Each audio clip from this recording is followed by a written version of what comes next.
Okay, Megan, thanks very much. Team coverage continues now with Mark Roper, who was live in White Marsh. And Mark, we don't know what the county executive is going to do yet. We do know that he did not expect that announcement from the governor earlier this week. Yeah, good morning, Christian. Johnny Olszewski Jr. says many elected officials across the state were blindsided by Governor Hogan's decision to reopen Maryland. So he's still deciding on how to move forward based on the numbers. Now, on Tuesday, Governor Hogan made the announcement many business owners have been waiting for. The governor is easing up on some of the state's tightest COVID capacity restrictions for businesses and places where people gather. As of 5 o'clock Friday evening, places like restaurants and bars no longer have to limit the number of customers they can serve on site. Capacity restrictions are now removed for other places where people gather, like gyms or churches.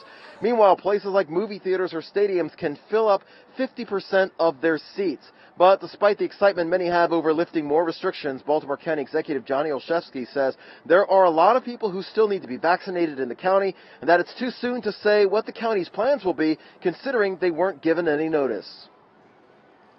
What I can say is that leaders in local government neither had a seat at the table in coming up with the decisions and the recommendations, nor any advance notice. So we learned at the same time the public learned about the announcement.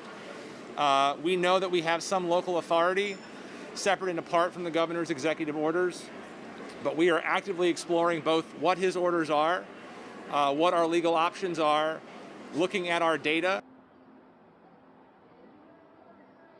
And in an emailed statement to the New York Times, Baltimore County Executive Olszewski said, leaders across Maryland have been forced to scramble to meet with our legal teams, health officials, and neighboring jurisdictions to understand how this impacts our own executive orders and to determine if and how to use our own local authority moving forward. And although most capacity restrictions will be lifted, social distancing guidelines will remain in place, as well as the requirement to wear a mask. Reporting live in White Marsh, Mark Roper, WMAR 2 News. Okay.